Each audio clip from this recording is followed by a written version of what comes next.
cortado, como siempre, por favor.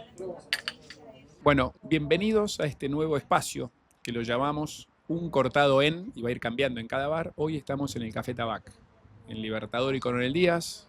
Vengo mucho acá, me queda cerca de casa, pero sobre todo vengo porque es uno de los pocos que abre a las 7 de la mañana, que no se encuentran muchos. A veces me vengo directo de correr, termino, me tomo un desayuno acá.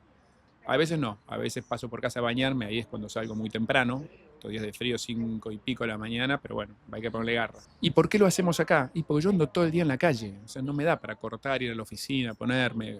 El podcast lo vamos a hacer desde los bares de la ciudad, que es donde yo suelo estar durante todo el día. Tengo reuniones antes, tengo reuniones después, ¿por qué no aprovechar de estos lugares? Así que arrancamos. Hoy voy a estar solo, les voy a contar un poquito qué es lo que yo considero el método en la gestión, que es lo más importante, el método.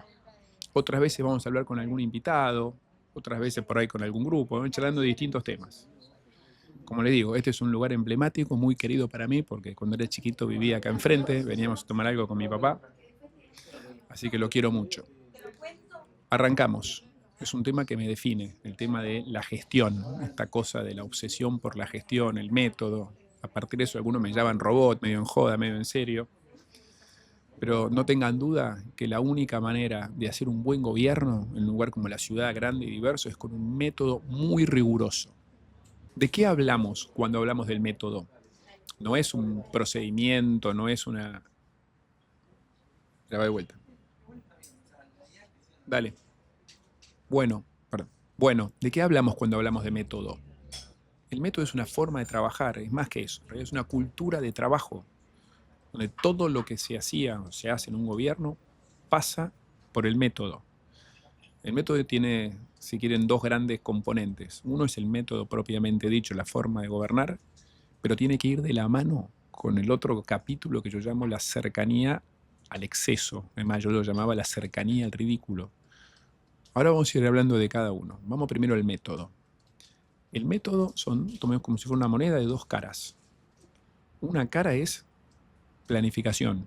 Todo, absolutamente todo lo que hacíamos en la ciudad era parte de un plan. Había un plan para hacer el Paseo del Bajo, la obra más grande, y había un plan y un método para cambiar una hamaca, para comprar los insumos de la ciudad, para construir una escuela, para llevar adelante el mantenimiento de las plazas, para ver cómo se distribuían los policías en la ciudad. Para todo pasaba, tenía que estar planificado. Planificado significaba que tenía que tener el presupuesto asignado hasta el último peso. No se empezaba una obra, un proyecto, nada si no estuviera la plata. Todo lo que se hacía tenía un responsable. Todo tenía tiempos y todo se medía. Yo tengo la convicción de que lo que no se mide no mejora. Lo que no se mide es verso. Entonces, hacíamos un proceso que empezábamos con un planeamiento a largo plazo, una visión de ciudad. Seguía con un plan mucho más específico para los 4 años de gobierno, y eso después se desglosaba en un plan operativo al detalle, al día, al centímetro, en cada peso del próximo año, ¿no? Un plan anual. Y la otra cara de la moneda era un sistema de control de gestión para garantizar que todo lo que planificábamos después se concretase, sucediese. Con lo cual, todo lo que lanzamos en la ciudad terminó en tiempo y forma y se concretó. Bueno, para eso había un sistema de seguimiento súper detallado que después vamos a profundizar. Eso es el método. Insisto, no es una planilla de Excel, no es un tablero de control. Esas son herramientas. El método es una cultura de trabajo donde al final nadie se le ocurría hacer algo, lanzar un proyecto que no estuviera planificado al detalle. A nadie se le ocurría que una vez lanzado un proyecto no iba a pasar por el sistema de seguimiento, yo diría asesino, el sistema donde le estábamos encima a cada área de gobierno para cumplirlo. Dos caras de una misma moneda, la planificación y el control de gestión. Esa es la base del método. Tanta importancia le daba yo al método que le dedicaba una tercera parte de mi tiempo, de días muy largos, yo le dedicaba de 7 de la mañana a 10 de la noche, bueno, una tercera parte dedicada al método, que es algo que la gente no ve. Obviamente después la gente ve las consecuencias de ese método, ¿no? Pero el método en sí mismo la gente no ve las reuniones de gestión, los planes, no tiene por qué verlo. Yo le dedicaba un tercio del tiempo a eso, un tercio del tiempo a la cercanía, que ahora la vamos a profundizar, y un tercio al rol más institucional, protocolar, la comunicación, la política y todo el resto, que bueno, hay que ocuparse también. Pero al método le dedicaba un tercio de lo que yo decía que era el bien más escaso de un gobernante, que es su tiempo. ¿Qué significa? Reuniones de planeamiento, reuniones de gestión, dependía un poco de la época del año también. En agosto, septiembre, octubre era el proceso de planeamiento del año siguiente. O sea, no podía ni había ninguna posibilidad que empiece el 1 de enero del año si no estaba el plan definido al detalle. Porque lo que no estaba definido directamente no se hacía. Lo que no tenía un plan en detalle no se le asignaba presupuesto y punto. Y la planificación llevaba mucho tiempo. Había estas reuniones de pensamiento, hacíamos retiros, tormentas de ideas, de todo, usando distintos métodos, pero llegábamos a una visión común que después se traducía en proyectos. Por ejemplo, el proyecto del Paseo del Bajo tenía un cronograma, un Gantt, como lo llaman, que era más grande que toda una pared. Fíjense que era un proyecto de 4 años, la obra pública más grande en la ciudad en los últimos 50 años, que había sido anunciada hace 70 años y nadie la había hecho. Y la cumplimos en tiempo y forma. ¿Por qué? Porque teníamos un detalle día por día de lo que había que ir haciendo. Y yo, una vez por mes, iba a la obra, iba y contaba, bueno, 1, 2, 3, la cantidad de columnas que habían puesto. Si estaba bien, adelante. Si faltaba una, el equipo me tenía que hacer una propuesta de cómo íbamos a recuperar el tiempo para volver a tener las columnas según el plan. Y así funcionó. Y así llegamos a que esta obra tan compleja cumplimos exactamente el día que, cuando la lanzamos 3 años y pico antes, dijimos que iba a terminar. Y como dije, esa misma planificación era para construir una escuela. Yo te decía, mira, el 4 de marzo del año que viene vamos a inaugurar las clases en esta nueva escuela. Y para eso yo sabía, había un cronograma que, no sé, el 20 de abril del año anterior había que tener el plano terminado, que el 2 de mayo había que tener el pliego de licitación escrito, que había que publicarlo tal día, que había que terminarlo tal otro, que había que arrancar la obra, que había que poner los cimientos, que después las paredes, que no sé qué, pintarlas, llegar con los pizarrones y vos fumás, que el día que yo te dije se inauguraba la obra, sin margen de error. Eso es el método. Otro ejemplo, ¿no? Como dije, 2 caras de una misma moneda. Nosotros planificábamos que íbamos a tener, ponele, 25.000 policías en la calle. Bueno, teníamos un sistema de seguimiento de que todas las semanas íbamos contando cuántos policías había, cuánto ausentismo había, cuántos policías habían sido destinados a tareas administrativas fuera de la calle, y lo seguíamos semana por semana, comisaría por comisaría. O sea, la comisaría que estaba abajo, en términos de la cantidad de policías en la calle, me tenía que venir a explicar a mí cómo iba a hacer para recomponerlo para el mes siguiente. Qué sé yo, qué tarea administrativa que hace un policía y vamos a reemplazarlo por un administrativo y un policía más en la calle. Y así, comisaría por comisaría. Llegamos a duplicar la cantidad de gente en calle. Redujimos el ausentismo a menos de la mitad. Hicimos un sistema de vacaciones equilibrado a lo largo del año, cosa que no es que en el verano se te caía la cantidad. Y así funcionaba, con el método, todo planificado. También, una vez por semana, las reuniones las hacíamos en una comisaría, donde el comisario de esa comisaría tenía que contarnos cómo era el mapa del delito, qué delito había subido, qué delito había bajado, así, obsesivo, robot, ¿no? Ese era el método.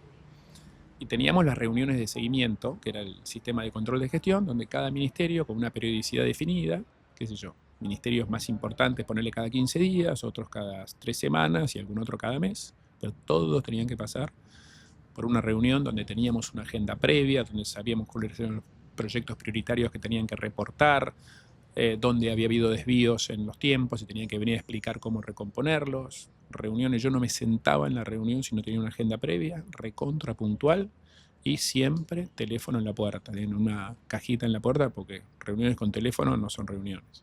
Y nunca más de 1 hora y cuarto, 1 hora y media, porque ahí la gente pierde la capacidad de atención. Y funcionó. Eso es el método, culto al método, le decía yo. Y ese método, como dije al principio, estaba complementado por la cercanía a los vecinos, cercanía al ridículo, al exceso. Reuniones de vecinos día por medio, todas las semanas de mi vida, día por medio había una reunión en un barrio diferente. Yo ya tenía la cuenta hecha que con ese ritmo cada 2 meses volvía a cada barrio. Iba con mi cuadernito, iba anotando todos los pedidos de la gente y cuando volvía 2 meses después les contestaba, mira, tal tema está terminado, tal vereda fue arreglada, podamos tal zona, o podía pasar en algún tema, mira, esto lo tenemos planificado para dentro de 1 mes y medio, esto otro que pediste de hacer un patio de juegos en la plaza, no sé, en el Parque Rivadavia va a estar antes de fin de año, para el 4 de diciembre, y también saber a veces decir que no, decirle, mira, esto que estás pidiendo no va, no se puede, no tenemos presupuesto o no estoy de acuerdo. ¿Sí?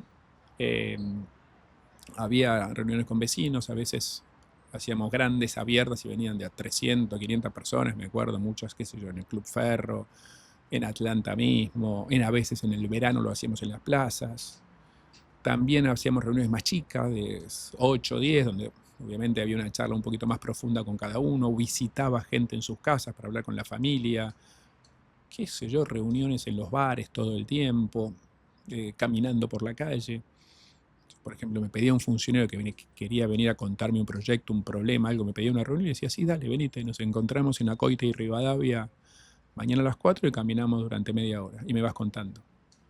Total, al fin y al cabo es lo mismo, uno siempre tiene el pulso de la calle así, y me funcionaba. 1/3 del tiempo dedicado a eso. El método. 2 caras de una moneda, planeamiento y control de gestión, y eso complementado con la cercanía a la gente, que es complementario, no es una cosa u otra.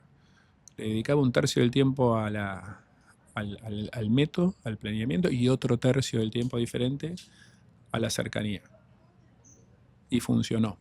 Eso es lo que yo creo que se necesita para un gobierno efectivo. Ahora, el método requiere mucho compromiso y un convencimiento a prueba de balas del que lidera y los que lideran la organización. Y bueno, podés decir que el método es importante, que el planeamiento, y vas a la primera reunión, todo bien. Ahora a la segunda reunión llegás media hora tarde porque tenías algo que era mucho más importante, y a la tercera reunión decís, no, mira, tengo que atender el teléfono porque hay algo urgente, y mirás de reojo el teléfono todo el día y no escuchás a la gente, olvídate, ahí fuiste. Uno tiene que estar convencido de que ese es el camino, y ese convencimiento transmitírselo a toda la organización, poniéndole atención, dedicación a cada una de las reuniones. Todo tema es importante. Para cada área, su reunión con el jefe de gobierno, y posiblemente era de lo más importante que tenía en el mes. Todos se preparaban, hacían los números, proyectaban, planificaban. Si llegaban a la reunión y el jefe de gobierno miraba para otro lado, miraba el teléfono, no estaba, se levantaba 4 veces de la reunión, y ahí está transmitiendo que ese tema no te importa. Por eso es tan importante predicar con el ejemplo. Arrancar temprano, días de 14 horas, sábado a la mañana, todas las áreas de gobierno pasaban por el mismo proceso, todos los temas tenían su planeamiento, desde el más importante al más chiquito, sin excepciones, con un equipo de planeamiento y control de gestión muy fuerte, muy profesionalizado y muy empoderado, ¿no? Yo les decía a los ministros, mirá, si vos, ministro de Educación, venís a la reunión y me contás que, bueno, la obra de la escuela de, no sé, de Villarreal está bien, está encaminada, y viene el equipo de control de gestión y me dice que estás demorado, yo siempre le voy a creer al equipo de control de gestión. Con lo cual, digamos, hay que ajustarse al método. Bueno, estamos medio jugados. Vamos a ir profundizando este tema del método, contando distintos proyectos, cómo aplica esto a distintas áreas de gobierno. Vamos a ir charlándolo de café en café. Ahora tengo un grupo de vecinos que me está esperando acá cerquita, así que la cortamos hoy. Por supuesto, sugerime si tenés algún tema de estos que querés que profundicemos, o algún invitado que se te ocurre que puede ayudar o que te interesaría. Déjamelo acá en los comentarios y vamos para adelante. Nos vemos en el próximo café. Reme la cuenta, por favor.